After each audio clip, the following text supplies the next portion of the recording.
नमस्कार दोस्तों, मैं डॉक्टर संतोष फिर से एक बार आपके सामने। अभी विंटर सीजन चल रहा है, सर्दी का महीना। तो बहुत सारे लोगों ने ये मुझे आग्रह किया है कि आप विंटर सीजन में होने वाले खांसी के बारे में कुछ इंपॉर्टेंट वीडियोस बनाएं और उसमें कौन कौन सी होम्योपैथी मेडिसिन स्पेसिफिक रहेगी उसके बारे में भी कुछ जानकारी दें। तो मैं आज ये वीडियो बना रहा हूँ। तो मैं चाहता हूँ कि आप वीडियोज़ को शुरुआत से लेकर अंत तक ज़रूर देखिए, क्योंकि ये जो रेमेडीज़ मैं बताऊँगा ये छोटे बच्चों से लेकर ओल्ड एज तक सबके लिए महत्वपूर्ण है। तो अपने दोस्तों के साथ शेयर करना भी ना भूलिए, ताकि जो लोग एलोपैथी का सेवन कर रहे हैं छोटे छोटे चीज़ों के लिए और कई दिनों लेकर कंटिन्यू करने के बाद भी उनके खांसी कम नहीं होती। कुछ लोगों की खांसी कम होती है, फिर वो अस्थमा में कन्वर्ट होती है, सप्रेस हो जाती है। ज़बरदस्ती अगर सप्रेस हो जाती है तो अस्थमा में या ब्रोंकाइटिस में कन्वर्ट हो सकता है। तो वो रिएक्शन से बचने के लिए आप होम्योपैथी का ही सेवन करें। और टॉप के मेडिसिन जो बताऊंगा, कैसे यूज़ करना है बताऊंगा, वो आप बिल्कुल लिख के रख लीजिए, बहुत काम में आएगा। तो शुरुआत करते हैं। सबसे पहले जो ड्राई कफ होता है, विंटर सीजन में जो सर्दी, जो हवा का झोंका आता है, बहुत ठंड होता है, उसके कारण लोगों के अंदर मैक्सिमम ये खांसी शुरू हो जाती है एक्सपोजर होने के बाद। सबसे पहले आपको अगर ये हो रहा है, थोड़ी थोड़ी करके स्टार्ट हो रहा है, तो गर्म पानी पीजिए। गर्म पानी में थोड़ा सा आप पिपली हो या फिर थोड़ा सा जो काली मिर्च हो उसका पाउडर डालकर, सौंठ का पाउडर डालकर उसको पीजिए। दिन में 3 से 4 बार पीजिए, तुरंत आप में रिलीफ मिल जाएगा। अगर आपको ये घरोई जो नुस्खा है ये काम नहीं आया, फिर उसके बाद होम्योपैथी मेडिसिन की बारी आती है। दो इंपॉर्टेंट मेडिसिन है। तो सबसे पहला आता है एकोनाइट, दूसरा आता है हिपरसल्फ। ये दोनों पूरा बेस्ट दवाई है। सर्दी जो ठंडी हवा लगने के कारण अगर किसी को खांसी होती है तो पोटेंसी फॉर्म में आप उसको दे सकते हैं, 30 पोटेंसी में।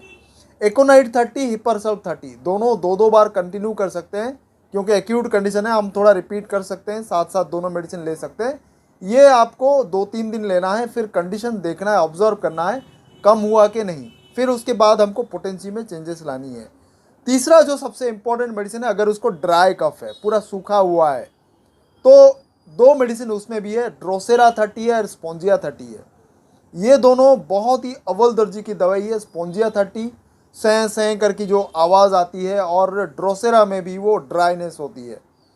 तो उसको भी आप दोनों दवाइयों को, अगर ड्राई कफ रहता है तो दो दो बार 2-3 बूंद सब मेडिसिन का 30 पोटेंसी या 200 हो, 2 से 3 बूंद खाने से 1 घंटे पहले या 1 घंटे बाद दे सकते हैं। डायरेक्टली जीभ पे डालना, 2 से 3 बूंद आप दे सकते हैं दिन में 2-2 बार।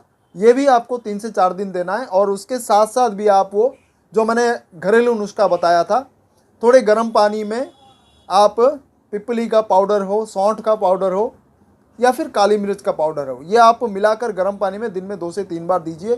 खांसी बहुत जल्दी आपको रिलीफ होगी। अगर गर्म पानी में नहीं देना चाहते, थोड़ा आप शहद के साथ इसको दे सकते हैं, बहुत क्विकली रिलीफ मिलेगा। तो ये 4 दवाइयों के अलावा आप कुछ मदर टिंचर का भी मैं बता देता हूँ।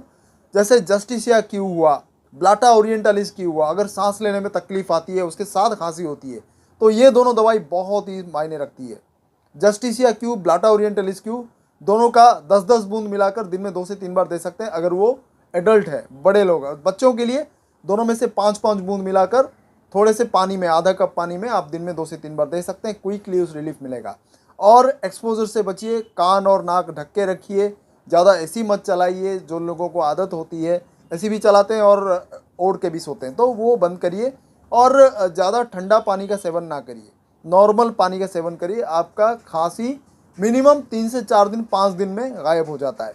कुछ लोगों को ऐसे भी होती है जिनको अस्थमेटिक टेंडेंसी रहती है, और उनमें अगर खांसी होती है तो और दो इंपॉर्टेंट दवाइयाँ मैं बता देता हूँ। पहला है आर्सेनिका माल्बम और दूसरा है एंटिम टार्ट। ये दोनों दवाई जिनको अस्थमेटिक का प्रॉब्लम रहता है, उनमें अगर खांसी होती है एक्सपोजर के कारण, ये दोनों दवाई बहुत ही मायने रखती है। आर्सेनिका माल्बम 30, एंटिम टार्ट 30। ये भी आपको उसी फॉर्मेट में दिन में 2-2 बार करके 2 से 3 बूंद सेम टू सेम आप 3 से 4 दिन लीजिए, क्विकली रिलीफ मिलेगा। उसके साथ आप बाकी जो शहद और गर्म पानी वाला नुस्खा मैंने बताया था वो भी आप ले सकते हैं। लेकिन वो घरेलू नुस्खा लेने के और ये होम्योपैथी दवाई को गैप रहेगा, 1 से 2 घंटे का गैप अगर रखेंगे तो बहुत फास्ट काम करेगा। दोनों मिलजुल कर आपस में काम करेंगे। आपको गैप मेंटेन करना पड़ेगा, तुरंत आप नहीं ले सकते, आधे घंटे या घंटे के अंदर नहीं लेना है, 2 से 3 घंटे का गैप करिए। तो ये इंपॉर्टेंट दवाइयों के बारे में आज मैंने आपको बताया। मैं चाहता हूँ हर एक इंसान होम्योपैथी का सेवन करे, और हमारे आसपास घरेलू नुस्खा ऐसे बहुत हैं जो आपको किसी भी इस तरह की बीमारी से राहत दिला सकती है। छोटी छोटी बात पर आपको एलोपैथी का टैबलेट, कैप्सूल्स वगैरह या इंजेक्शन वगैरह यूज़ करने की कोई ज़रूरत नहीं है। इससे बहुत साइड इफ़ेक्ट होता है और आने वाले दिनों में ये दवाइयाँ काम करना बंद कर देगी तो आपका बीमारी बहुत लाइलाज हो जाएगा। तो मैं नहीं चाहता कि आप इस ख़राब कंडीशन से गुजरे। आप होम्योपैथी का सेवन करें और आज ही अपने आसपास जितने भी लोग हैं उनके साथ सैर करिए। बहुत बहुत धन्यवाद। Thanks a lot. नमस्कार।